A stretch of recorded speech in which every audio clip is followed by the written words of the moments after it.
வெள்ளிக்கிழமை நான் எஸ்சிடிசி பஸ்ல பயணம் பண்ணும்போது தளபதி விஜய் தொண்டரோட நடந்த உரையாடலை இந்த அளவுக்கு ரசிச்சு பார்ப்பீங்கன்னு எதிர்பார்க்கவே இல்லை. பாக்கியமும் சொன்னா நீங்க ஆச்சரியத்தோட உச்சிக்கே போயிடுவீங்க.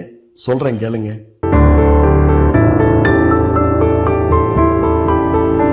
சார், சொந்த ஊருக்கு இப்ப நான் விசிலுக்கு ஓட்டு கேட்க போறது நான் மட்டும் இல்ல, என்னோட நண்பர்கள் பல பேருமே ஃபாரின்ல இருந்து இதுக்காகவே இப்ப வந்துகிட்டு இருக்காங்க.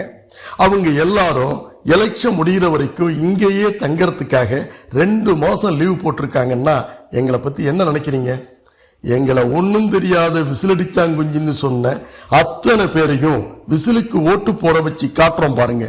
எங்க அப்பா, அம்மா, தாத்தா, பாட்டி, மாமன், மச்சான்னு அத்தனை பேரையும் விசிலுக்கு ஓட்டு போட வைக்கிறாங்களா இல்லையான்னு பாருங்க. வைக்கிறோம், வைப்போம் அப்படின்னு பக்கத்தில் இருக்கிற பேசஞ்சர்களை பத்தி கூட கவலைப்படாம முழு சந்திரமுகியாவே மாறின ஜோதிகாவை போல இவரும் முழு விஜயாவே மாறி பேசின வார்த்தைகளை கேட்டதும் நானே ஆடி போயிட்டேன். எங்க ஓட்டு எங்க உரிமை. எங்களுக்கா ஒன்றும் தெரியாது? சோசியல் மீடியாவில் ஏஐ யூஸ் பண்ணி வாட்ஸ்அப்பு, யூடியூப்பு, ஃபேஸ்புக்கு, இன்ஸ்டான்னு எதை எப்படி பயன்படுத்தணும்னு பூந்து விளையாடுறத டெய்லி பார்க்குறீங்கல்ல. இன்னும் என்னவெல்லாம் பண்ண போறாங்கன்னு சொல்ல மாட்டோம் சார், செஞ்சு காட்டுறோம். எலெக்ஷன் டேட்ல தெரியும் யாருக்கு ஓட்டு எவ்வளவு இருக்குன்னு, அதையும் பார்க்கத்தானே போறீங்க அப்படின்னார். நான் அவரை ஆசுவாசப்படுத்துற வகையில இப்ப நான் உங்ககிட்ட என்ன சொல்லிட்டேன், எதுக்காக இப்படி கோவப்படுறீங்கன்னு கேட்டேன். சாரி சார், நான் உங்க மேல கோவப்படல. எங்களை பார்த்து அரசியல் கட்சி நடத்துறவங்க பேசுறத கூட பொறுத்துக்குவோம். கண்டவங்க எல்லாம் டிபேட்டுங்கிற பேர்லயும் இன்டர்வியூங்கிற பேர்லயும் அறிவே எங்களுக்கு இல்லைங்கிற மாதிரி பேசுறதான் சார் பொறுத்துக்க முடியல. எங்களை கொச்சப்படுத்தாம இருந்தா கூட ஏதோ இஷ்டப்பட்டவங்க ஓட்டு போடட்டும்னு இருந்திருப்போம். அவங்க எங்களை கஷ்டப்படுத்ததான் இந்த வாட்டியே விஜய ஜெயிக்க வச்சு சீஃப் மினிஸ்டர் சீட்ல உட்கார வச்சு பார்க்கணுங்கிற முடிவுக்கே வந்துட்டோம். ஒவ்வொரு மாவட்டத்துக்கும் போய் மக்கள் ஃபேஸ் பண்ற பிரச்சனைகளை எடுத்து பேசிட்டு இருக்கிறேன். பின்ன அது அரசியல் இல்லாம வேற எதுதான் அரசியல்? சார், அன்னைக்கு ஒரு ஆள் யூடியூப்ல பேசுறாரு, தாவேக்காவுக்கு பூத்து கமிட்டி ஏது, கிளை கமிட்டி ஏது, நகர கமிட்டி ஏது, தகர கமிட்டி ஏது, கட்டமைப்பே இல்ல, கட்சி எப்படி ஜெயிக்கும்னு. ஒரு கமிட்டியும் எங்களுக்கு தேவையில்லை சார். ஒரு பைசா கூட நாங்க யாருக்கும் கொடுக்க போறது இல்லை. பூத்துல நாங்க ஏஜெண்டா உட்காரணுங்கிற அவசியமும் இல்லை. இந்த நண்டு இருக்குல்ல சார், நண்டு அதை கூடையில கொட்டி வச்சா போதும், மூடி போட்டு கூட மூட வேண்டியதில்லை. ஏன்னு உங்களுக்கே தெரியும். ஒரு நண்டு சமயத்துல தப்பிச்சு வெளியே போக ஆரம்பிச்சா அடுத்த நண்டு உடனே அது காலை பிடிச்சி இழுத்து விட்டுடும். அத போல ஏற்கனவே இந்த அரசியலையே தொழிலா வச்சிருக்கிறவங்க எல்லாரும் கள்ள ஓட்டு யாரும் போடாம பூத்துல உட்காந்து பாத்துக்குவாங்க. எங்களுக்கு அந்த வேலை தேவையே இல்லை. இன்னமும் சொல்றேன் கேளுங்க. வழியில நின்று கையெடுத்து கும்பிட்டு யாரையும் நாங்க ஓட்டு கேட்க வேண்டிய அவசியமே இல்லை. விசிலு விசிலு விசிலுன்னு எல்லாரும் மனசுலயும் எங்க சின்னத்தை பதிய வச்சுதான் வீட்டை விட்டே அனுப்ப போறோம். அப்புறம் எதுக்கு சார் நாங்க ரோட்ல நின்று ஓட்டு கேட்கணும்? எங்களை பார்த்தா உங்களுக்கு ஒன்னும் தெரியாத சின்ன பசங்களா தெரியுதில்ல.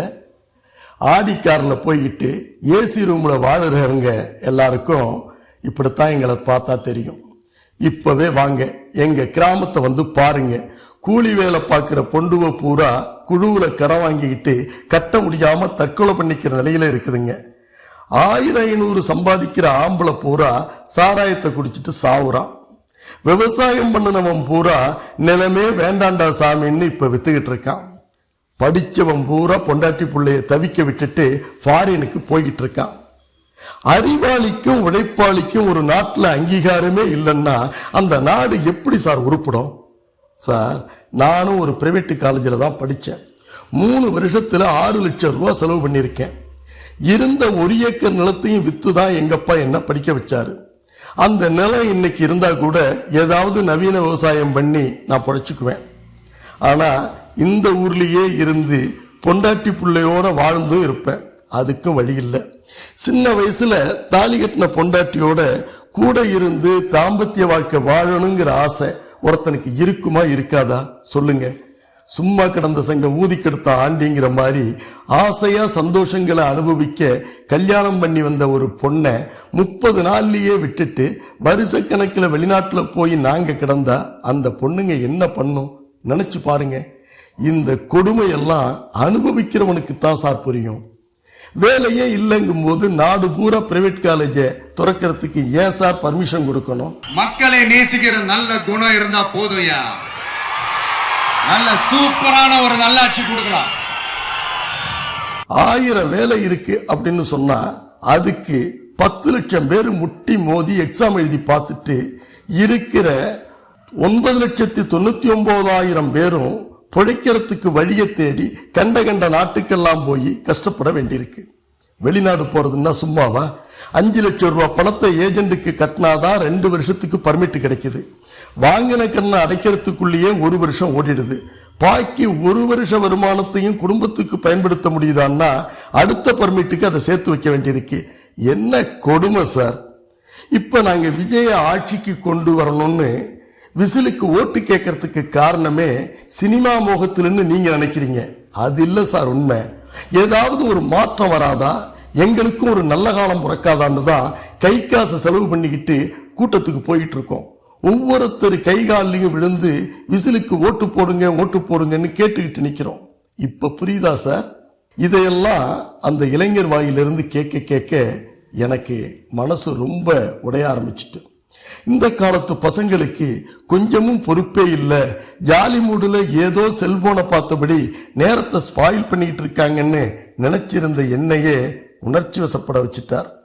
இன்னும் அவர் சொன்ன ஆச்சரியமான பல விஷயங்களை அடுத்த பதிவுல பார்க்கலாம் வாங்க. சூப்பரான ஒரு நல்லாட்சி என்னால கொடுக்க முடியும், செஞ்சு காட்டுறேன்.